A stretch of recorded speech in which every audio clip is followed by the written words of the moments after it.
Bonjour. Creio que a exposição Je pense que la conférence de Dany nous a ouvert le chemin sur ce qui nous a été demandé. Sur le thème être médecin et être humain. Dans notre jeunesse, les rêves emballent nos âmes et nous poursuivons ce rêve pour concrétiser nos désirs et nous devenons médecins. Cependant, sur les bancs de l'université, nos rêves étaient tellement distants de la réalité que nous avons souffert. Et l'apprentissage de la médecine technique, froide, distante de ce qui... Je vous demande... je vais enlever juste le micro. Donc l'apprentissage d'une médecine technique et froide, distante de ce dont nous rêvions pour aider nos prochains, notre prochain. Et quand nous étions jeunes, nous nous posions beaucoup de questions, nous avions beaucoup de peur, comme tous les jeunes. Et dans peu de temps, nous allions recevoir un diplôme et être mis en face de la douleur et la souffrance d'autrui sous notre responsabilité. En plus, comme être humain, nous avons aussi nos défauts, nos limites, nos conflits, et nous devons vaincre ces limitations pour pouvoir tendre la main, essuyer les larmes, aider nos prochains qui si souvent ne nous demandent que ce petit confort en plus du diagnostic technique. C'est pour cela que nous ne devons pas laisser ce rêve mourir, que nous ne laissions pas le technicisme de la médecine éteindre cet idéal qui nous motive, qui nous a motivés pour choisir cette profession. L'idéal de compassion et d'amour pour l'humanité. Et je veux le croire, c'est l'idéal qui a motivé la majorité des médecins vers cette profession. Le temps passe et nous sommes appelés à secourir de si nombreux cas, et souvent ces cas sont très proches de nous et nous trouvons, les amis nous appellent. Un jour j'ai reçu un coup de téléphone et j'étais un peu angoissé parce que mon ami me demandait un avis sur une radiographie qui a été réalisée sur son épouse, demandée par un autre médecin parce que quelques jours plus tôt, elle avait une toux et était allée voir un gynécologue qui a demandé donc cet examen radiographique, mais il ne savait pas l'interpréter. Et il me demande donc par téléphone de donner une opinion. Certainement, en tant que pneumologiste, j'arrivais déjà à ce moment à voir, par la lecture du diagnostic, dévoiler ce qui allait se passer. Je leur ai donc demandé de venir me voir le soir. J'étais dans mon centre spirit, en recevant des gens, non pas comme médecin, mais dans l'assistance que nous donnons aux personnes qui ont des conflits, des difficultés, qui viennent nous voir pour que nous puissions donc leur conseiller un traitement spirituel. Donc ce soir-là, ils m'ont amené cette radiographie. Et en regardant cette radiographie, j'ai cherché à ne pas révéler sur mon visage cette angoisse, parce que je savais ce qui allait se passer. C'était Noël, et mon ami avait perdu un fils à 15 ans, ce qui qui avait fait qu'elle était devenue spirit, parce qu'elle était catholique militante auparavant, participait au mouvement catholique, et bien qu'elle se soit devenue spirit, elle n'a jamais pu récupérer le brillant de ses yeux, et quand je regardais son visage, au fond de ses yeux, je voyais une certaine tristesse. J'ai donc à chercher un moyen de leur dire qu'ils auraient besoin d'une consultation spécialisée et que, bien que j'étais pneumologiste, je ne pouvais pas leur donner cette attention, premièrement parce que j'étais lié émotionnellement à eux, mais aussi parce qu'ils n'avaient pas un système de protection de santé. Et ils voulaient me payer, mais j'ai refusé tout traitement que j'ai pu leur donner. Mais vous aurez quand même besoin d'examens spécialisés et que je ne pouvais pas les aider dans le cadre de leur couverture médicale. Et donc j'ai indiqué à un médecin qui était mon ami, professeur d'université, pour les aider, et ils sont allés le voir. Après les fêtes de Noël, peu à peu, cet ami leur a révélé les étapes du processus qu'ils allaient devoir suivre. Il y avait une grande angoisse. Souvent, ils sont venus nous voir en pensant que d'une certaine forme, nous pouvions leur dire que ce n'était pas des tumeurs malignes, ou donc essayer de recevoir un message de la spiritualité qui pourrait leur annoncer qu'ils étaient libérés de ce processus. Et ils ont donc dû souffrir cette épreuve, un apprentissage difficile non seulement pour eux, mais aussi pour nous, qui donnions le suivi et puis donnions ce soutien émotionnel, qui leur donnions ce soutien émotionnel. Et donc le médecin spécialiste les a orientés vers un chirurgien, et elle a donc été opérée, ce qui était déjà une partie de son traitement. Et c'est là que mon ami, à la sortie du bloc opératoire, a reçu le diagnostic du médecin qui leur a dit que c'était une tumeur maligne sévère et que le meilleur traitement serait la chimiothérapie. Cependant, après la biopsie finale, ce processus de malignité a été confirmé, qui n'était pas si grave et que ça pouvait être traité. Et donc mon ami, qui avait déjà vécu la douleur de la mort de son fils, a été choqué de la façon dont ce résultat lui a été donné. Le médecin chirurgien était un médecin très bon, compétent, mais il n'était pas formé, il n'a pas eu de formation humaine ou spirituelle pour savoir comment donner un résultat, comment annoncer une pathologie grave à quelqu'un qui avait déjà passé des souffrances et des problèmes sérieux dans sa vie.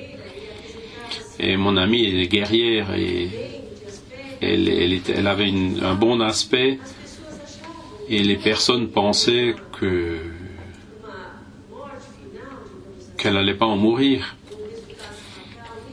Mais cependant, je le savais, et je l'ai soutenue émotionnellement et spirituellement. Dans notre centre spirit, elle a bénéficié de toutes les prières, de tout le soutien spirituel, toutes les ressources dont nous disposions, qui l'ont aidé à passer cette épreuve. Et je me rappelle toujours de cet instant où je suis allé la visiter à l'hôpital 2 jours avant sa désincarnation, quand je lui ai donné une passe magnétique, cette transfusion d'énergie magnétique, cette transfusion d'amour que nous pouvons donner à chacun qui le demande. Je me rappellerai toujours de son regard. Elle le savait. Et après ces passes, après 2 jours, j'ai reçu donc un coup de fil de mon ami qui m'avait dit que tout était fini. Il avait passé une phase très difficile et maintenant il lui restait plus qu'à recommencer. Et je me suis toujours demandé, certainement l'appui humain et mensuel j'ai pu lui donner, mais j'ai pas pu lui donner le soutien intégral de médecins par la force des circonstances. Mais tous les jours nous sommes appelés à faire face à ces situations.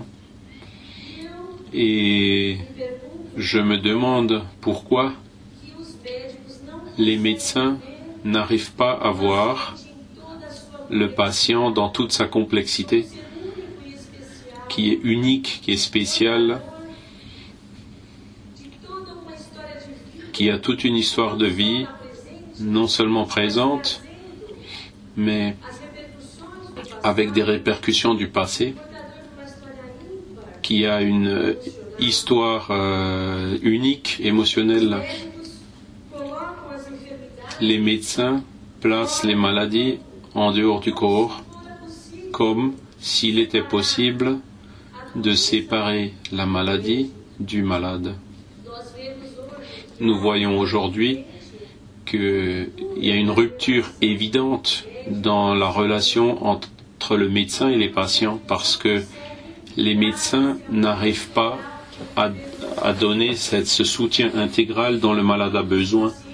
Et donc, quand les patients vont dans le système de santé, aussi avancé que soit la médecine, aussi grande que soient les ressources et les moyens pour pénétrer les causes matérielles des maladies, les patients sont déçus parce que les services sont distants, ne sont pas humains. Non seulement dans mon pays, au Brésil, mais nous avons pu lire que dans tous les pays du monde, il y a une grande difficulté d'avancer dans ce domaine dans la santé. Et donc ça indique que quelque chose a été oublié dans la médecine, une profession qui devrait être avant tout humaniste, a oublié que beaucoup de patients, tant les patients que les médecins eux-mêmes, ont besoin de spiritualisation.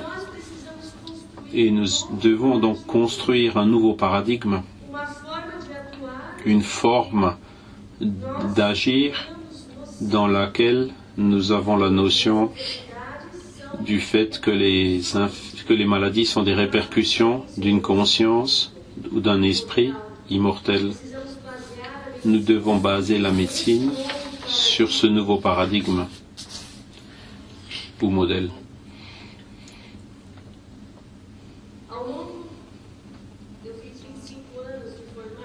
Donc ça fait 25 ans que je suis diplômé et pendant 22 ans, ça fait 22 ans que je traite des patients tuberculeux. Le Brésil fait partie des 20 pays où il y a le plus de tuberculose dans le monde, car cette maladie est liée à la pauvreté, l'alcoolisme, la dépendance des drogues, les mauvaises conditions de santé en général. Et donc, je travaille dans un hôpital public dans la ville de Santos, à 70 km de Sao Paulo. Et nous avons donc pu traiter tous les différents cas pendant ces 22 ans. Et un jour est rentrée dans notre cabinet une patiente jeune qui avait une tuberculose à un état déjà assez avancé. Et c'est là où je me suis demandé pourquoi cette patiente a développé cette maladie, car elle n'avait aucune dépendance chimique, elle ne buvait pas, elle n'était pas très pauvre, mais elle a eu la maladie qui s'est développée.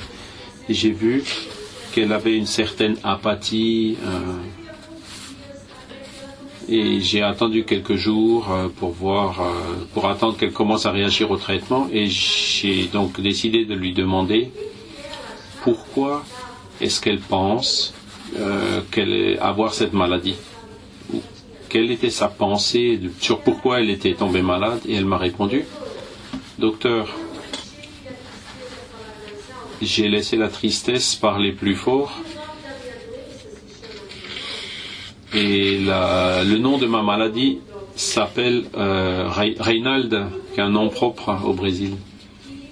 Et elle m'a raconté que très jeune, elle était tombée enceinte et a eu 2 enfants avec ce compagnon. Elle n'avait que 22 ans.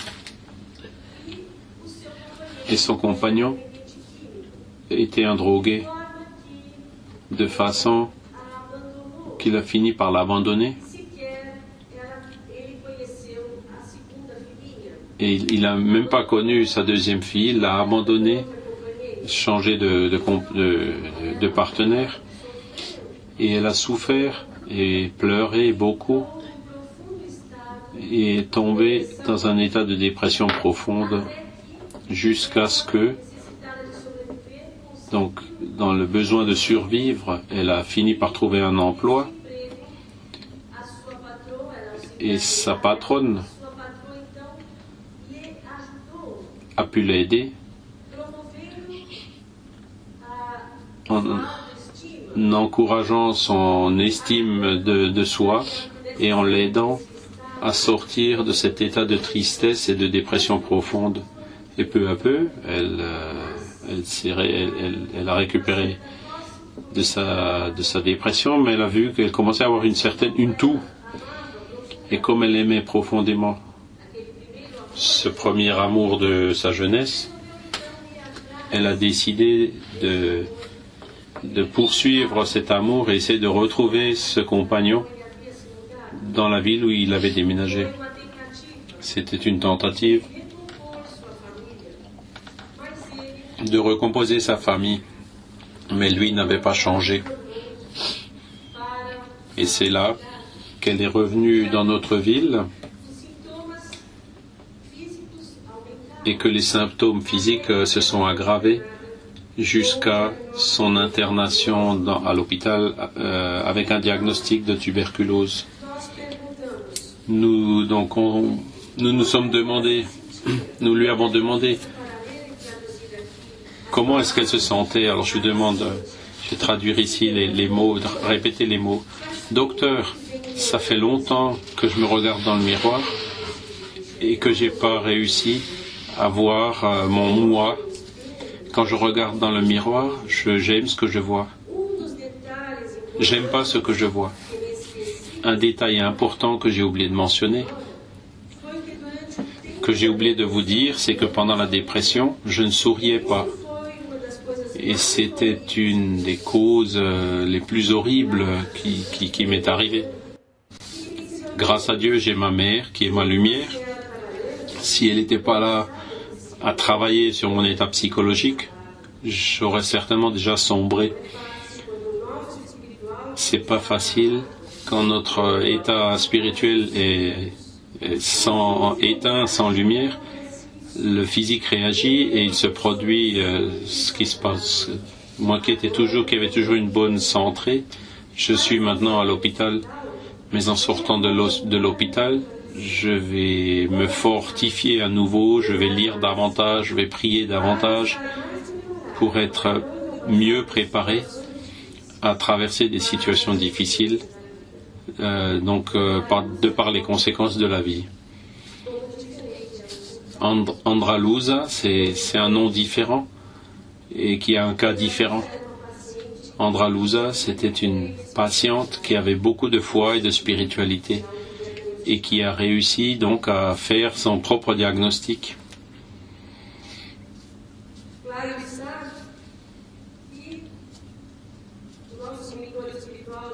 Notre guide spirituel André Louise dans Non Solar nous dit la chose suivante: le médecin ne peut perdurer dans les diagnostics et les terminologies. Il doit pénétrer l'âme, en sonder les profondeurs. Et en pénétrant l'âme et en sondant les préférences les profondeurs de Andralusa, nous avons pu percevoir que c'est tout cet état émotionnel qui avait causé cette maladie.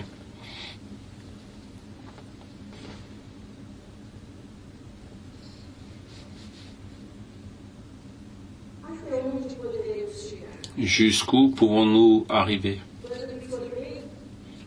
Quand j'ai eu mon diplôme jeune, j'avais déjà l'intention d'aider mes prochains, mais j'étais pas encore préparé à la vie. Disons que, bien que je comprenne la douleur et la souffrance de mes semblables, je ne pouvais pas encore le sentir dans mon propre être. Et nous savons que pour aider, nous devons nous mettre à la place du malade. Évidemment, la vie sur la terre, c'est ça, c'est la lutte et l'apprentissage. Et la vie sur la terre nous transforme peu à peu, nous sculpte peu à peu,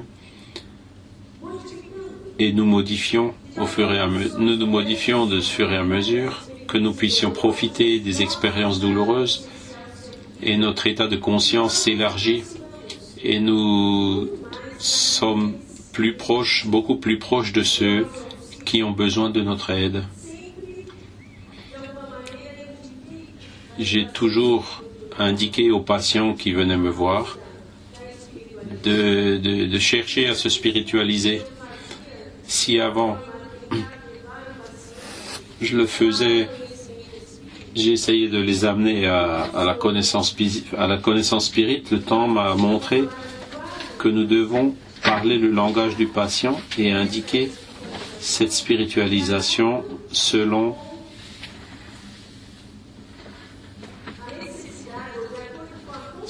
les besoins, selon la compréhension du patient lui-même, de façon à ce que nous devons donc respecter la religiosité du patient, mais le stimuler à rechercher sa spiritualisation. Nous croyons que la médecine ne peut se limiter juste au processus matériel, parce que les maladies sont le fruit de nos transgressions à la loi d'amour. Et nous devons aider le patient à reconnaître si cette transgression est du passé, et aussi s'il cause une transgression dans le présent, et à l'aider à sortir de cet état, de façon à ce que la médecine doit changer. Le jour où la médecine admettra que nous sommes ici que temporairement, mais que nous sommes des êtres immortels, plongés pendant une courte période dans le domaine matériel, dans un corps physique, et que les véritables causes de nos maux résident dans nos propres âmes, et que nous exprimons cela sur notre corps physique. Lorsque la médecine acceptera ce nouveau paradigme, qu'il existe cette conscience extraphysique, comme le dit Amit Goswami, que cette conscience est le fondement de tout l'être, la responsable de tout ce qui nous arrive, la médecine changera. La médecine saura non seulement apporter une aide au corps malade, mais surtout une aide aux maux émotionnels, aux causes mentales, cherchant à harmoniser le patient. Les médecins du futur sauront prendre les mesures nécessaires pour cette aide spirituelle. Mais nous, médecins spirites, nous ne devons pas attendre que ce futur vienne, parce que nous avons une compréhension que l'être humain est un être holistique et que nous devons prendre les mesures pour l'aider, non seulement du point de vue de la médecine conventionnelle, orthodoxe, mais nous pouvons également utiliser donc un arsenal de thérapie qui vont aider la médecine conventionnelle selon les symptômes du patient. J'ai toujours cru dans cette médecine où nous pouvons englober plusieurs fronts d'action, d'aide, une médecine transdisciplinaire dans laquelle plusieurs professionnels de la santé ont leur rôle afin que nous puissions rééquilibrer la personne. Et donc, quand cela se produira, quand le médecin descendra de son piédestal de tout-puissant, d'orgueil et de vanité, et quand il arrivera à établir une connexion d'amour avec son patient, nous atteindrons donc cette médecine rêvée par nous tous et que nous pouvons déjà exécuter maintenant grâce aux connaissances apportées par la philosophie spirit. Nous savons que la santé humaine est un patrimoine divin et le médecin est son sacerdoce, comme André Nuis nous le dit dans son livre Les Messagers. Et Jésus n'a pas été seulement le maître, mais a également été le médecin. Et nous devons suivre ses pas pour aider non seulement le corps matériel, mais surtout pour aider les véritables causes émotionnelles à l'origine des maladies. Comme Danny, notre cher anthropologue, nous l'a dit, la grande stimulation, c'est la famille. Donc dans tout l'arsenal thérapeutique des patients dans le coma, c'est cette stimulation, c'est la stimulation de l'amour. Seul l'amour peut nous amener à la paix et au vrai bonheur. Je vous remercie et je vous embrasse bien fort.